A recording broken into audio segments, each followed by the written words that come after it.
बैठिए बैठिए प्लीज। महोदय, मैं प्रस्ताव करता हूं कि दिल्ली राष्ट्रीय राजधानी राज्य क्षेत्र शासन अधिनियम 1991 के अधिनियम का और संशोधन करने वाले विधेयक पर विचार किया जाए। माननीय महोदय, जब इसको संसद के सामने मेरे साथी नित्यानंद जी ने पेश किया तब थोड़ा शोर शराबा भी हुआ। कुछ मान्यवर सदस्यों ने मुद्दे उठाए थे कि ये विधेयक जो लेकर आए हैं वो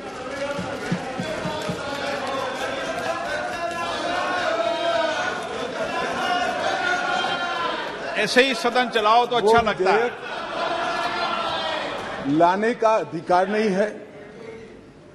संविधान के तहत संसद की कॉम्पिटेंसी पर भी सवाल उठाए गए हैं और दूसरा ये मुद्दा उठाया गया कि विधेयक जो लेकर मैं इस सदन के सामने उपस्थित हुआ हूं वो विधेयक सुप्रीम कोर्ट के जजमेंट के भावनाओं के विरुद्ध है। मान्यवर, सबसे पहले मैं यह दोनों चीजों का बहुत डिटेल जवाब देना चाहता हूं क्योंकि उस वक्त जब मैं खड़ा हुआ विपक्ष का मूड सुनने का नहीं था। आज कुछ अच्छा भी मूड दिखता है। तो मान्यवर, जब तक कॉम्पिटेंसी का सवाल है,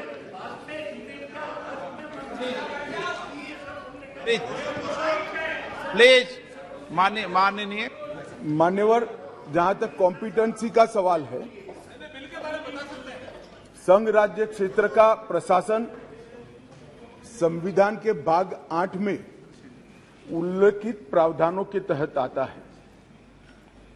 अनुच्छेद 239 से 242 तक इसकी कार्यरीति को संविधान में वर्णित किया गया है और अनुच्छेद 239 के ए में विशेष प्रावधान किए गए हैं जिसके तहत दिल्ली विधानसभा सहित एक संघ शासित प्रदेश है। तो दिल्ली ना तो पूर्ण राज्य है, ना संघ शासित प्रदेश है, ना संघ शासित प्रदेश विथ असेंबली। क्योंकि ये राजधानी क्षेत्र है, इसको ध्यान में रखते हुए 239 ए में इसका एक विशेष प्रावधान संविधान के तहत किया गया है। इसकी डिटेल बात मैं बाद में बताऊंगा। अब कहा कि भारत सरकार को इसके बारे में कानून बनाने का अधिकार नहीं है, ऐसा विषय कुछ सदस्यों के द्वारा रखा गया। मैं इस सदन का ध्यान अनुच्छेद 239 ए 3B की तरफ दिलाना चाहता हूं। 239 ए 3B बहुत स्पष्ट है। इसके तहत इस संसद को दिल्ली संघ राज्य क्षेत्र या इसके किसी भी भाग के बारे में उससे संबंधित किसी भी विषय पर कानून बनाने का पूर्ण अधिकार प्राप्त है। इसलिए कुछ सदस्यों ने जिस बात को इंट्रोडक्शन के वक्त यहां उठाने का प्रयास किया था, मेरा दायित्व बनता है, उस वक्त माहौल ठीक नहीं था, तो आज इसका मैं ढंग से जवाब दूं। मान्यवर, कुछ सदस्यों ने यह भी कहा हाथ में सुप्रीम कोर्ट के जजमेंट रखकर कि ये सर्वोच्च अदालत के आदेश के उल्लंघन कर इसको लाया गया है। मैं वो सभी सदस्यों को विनती करना चाहता हूं कि आपने सर्वोच्च अदालत के आदेश का अपने मनपसंद हिस्सा ही पढ़ा है। जब सर्वोच्च अदालत के आदेश को सदन में कोट करते हैं तो संपूर्ण आदेश का अध्ययन होना जरूरी है उसका दूसरा हिस्सा भी पारदर्शिता के साथ सदन के सामने रखना चाहिए। खैर, जिन्होंने नहीं रखा, मैं रख देता हूं मान्यवर। मैं स्पष्टता करना चाहता हूं कि ये विधेयक जो है, इसमें सर्वोच्च अदालत के निर्णय को जो उन्होंने रिफर किया है, उसके पैरा 86, पैरा 95 और विशेष कर पैरा 164F की ओर मैं ध्यान आकर्षित करना चाहता हूं। उसमें स्पष्टता से कहा है कि संसद को 239AA के तहत दिल्ली संघ राज्य क्षेत्र के किसी भी विषय पर कानून बनाने का अधिकार है। ये अदालत ने अपने जजमेंट के अंदर बहुत स्पष्ट कर दिया है। मान्यवर, अब मैं थोड़ा विधेयक पर बात करना चाहूंगा। दिल्ली शासन, इसकी एक ऐतिहासिक पृष्ठभूमि है मान्यवर। दिल्ली की स्थापना 1911 में अंग्रेजों के शासन के द्वारा महरौली और दिल्ली दो तहसीलों को पंजाब प्रांत से अलग कर बनाई गई। 1919 और 1935 में ब्रिटिश सरकार ने चीफ कमिश्नर प्रोविंस का नोटिफिकेशन किया और दिल्ली को चीफ कमिश्नर प्रोविंस के तहत रखा गया। आजादी के बाद पट्टाभी सीतारामैया समिति ने दिल्ली को राज्य स्तर का दर्जा देने की सिफारिश की थी।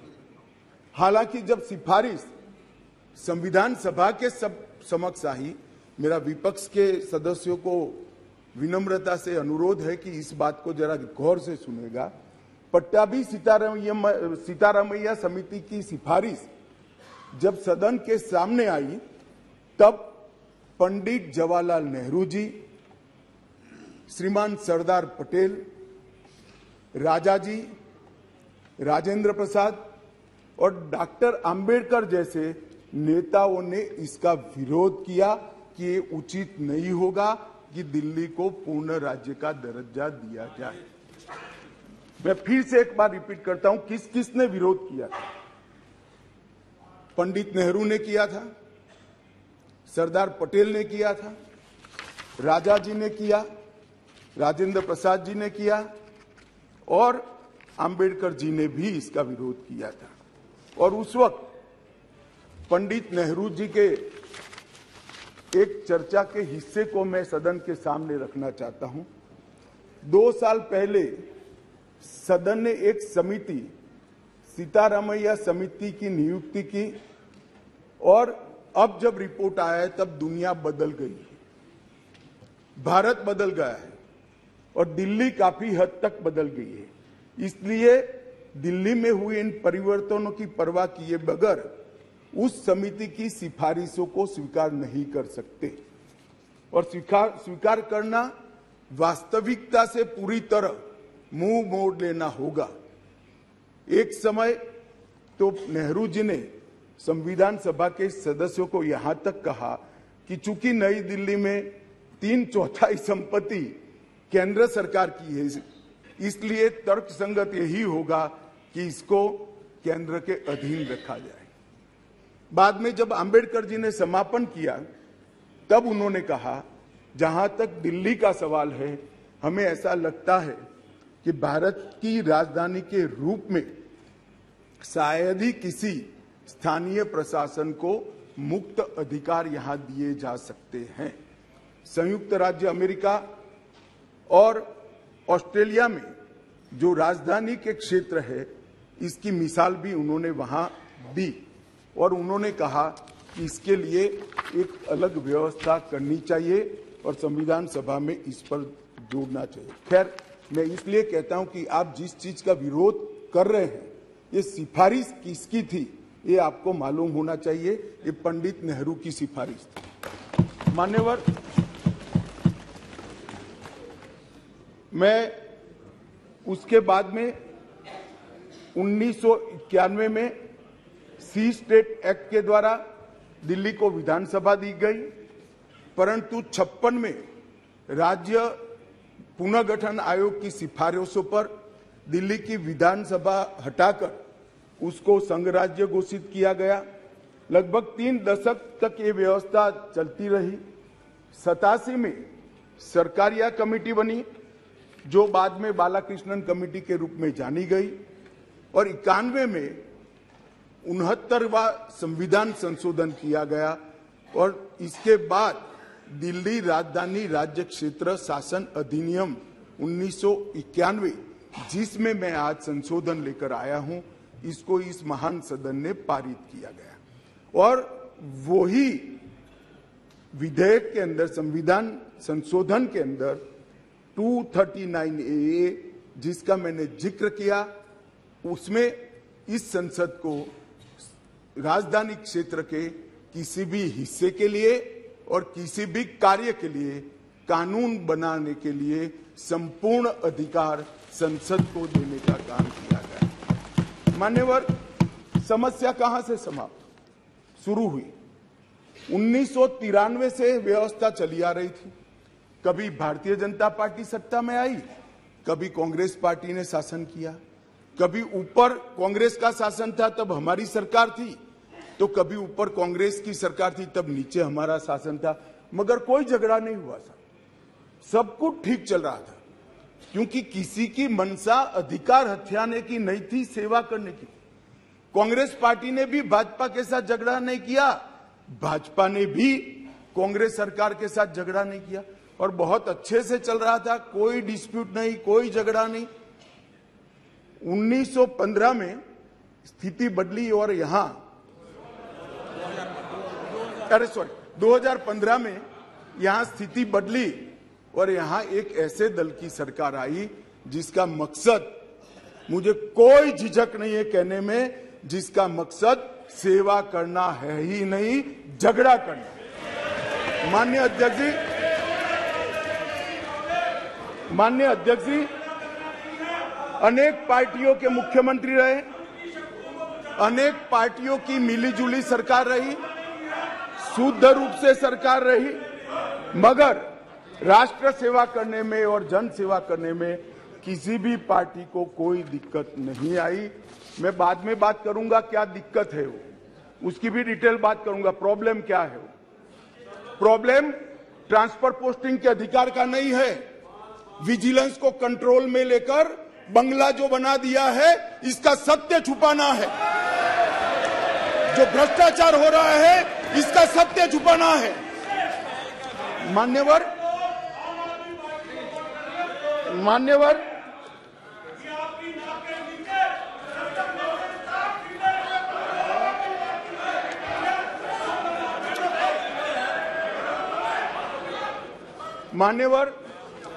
उसके बाद में 15 में अचानक ही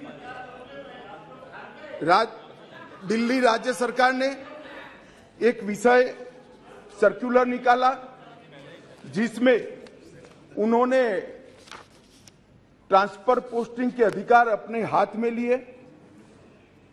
केंद्र सरकार ने एक नोटिफिकेशन निकाला, उसको हाईकोर्ट में चैलेंज किया गया।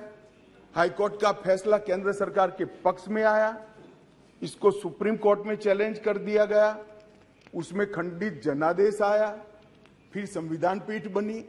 संविधान पीठ ने कुछ फैसले कर नीचे फिर से 2 जजों की बेंच को दिया, उसमें भी सहमति नहीं बन पाई, और फिर से संविधान पीठ बनी जिसने अभी फैसला दिया।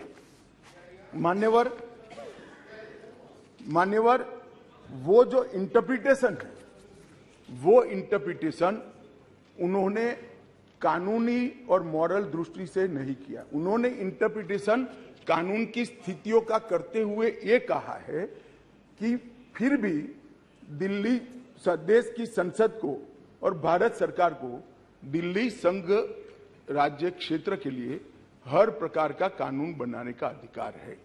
वो अधिकार का उपयोग कर एक वटहुकम, एक नोटिफिकेशन निकाला गया, और वो नोटिफिकेशन इसलिए निकालना पड़ा कि संसद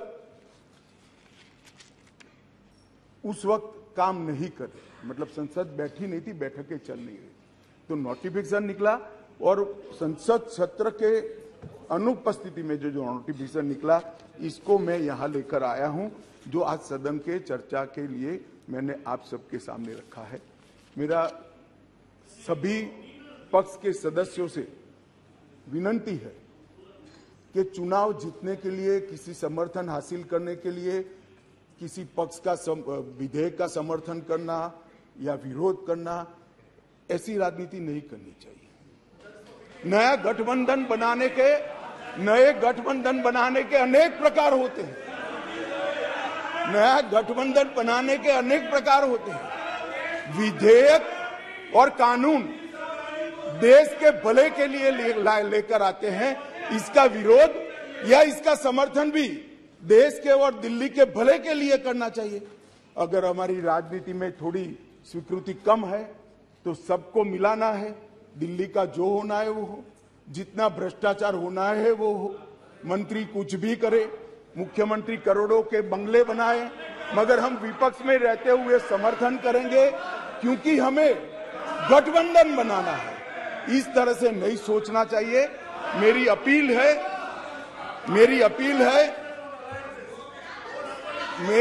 है विपक्ष के सदस्यों को कि आप दिल्ली की सोचिए, अलायंस की मत सोचिए। अलायंस से फायदा नहीं होने वाला है। अलायंस होने के बाद भी पूर्ण बहुमत से नरेंद्र मोदी प्रधानमंत्री बनने वाले हैं। इसलिए ये अलायंस के कारण जनता के हितों की बलि मत चढ़ाइए। जनता सब देख रही है। अलायंस कर आप अगर ऐसा सोचते हो कि जनता का विश्वास हासिल कर दिया जाएगा, जनता का विश्वास आपको मिला था, मगर जिस तरह से 10 साल यूपीए ने शासन चलाया, 12 लाख करोड़ के घपले घोटाले करे, इसलिए आज वहां बैठे। और मैं फिर से कहना चाहता हूं, दिल्ली सरकार के घपले घोटाले भ्रष्टाचार को प्रछिन्न रूप से अलायंस की गरज के कारण मदद कर रहे हो। पूरा देश देख रहा है और पूरा देश चुनाव में इसका हिसाब किताब करेगा। मान्यवर, मैंने ये सदन के सामने रखा है बिल को। मेरा सभी से निवेदन है कि अलायंस के मद्देनजर इस पर अपना अभिप्राय न करे। देश के और राजधानी क्षेत्र के भले के लिए न्यूट्रलिटी से बात करें। और वैसे भी मैं बता देता हूं, विशेषकर कांग्रेस पार्टी वालों को, कि ये बिल पारित होने के बाद वो अलायंस में आपके साथ आने वाले नहीं है। तो जो सच है वो करिए। इतना अपील करके मेरी बात को समाप्त करें।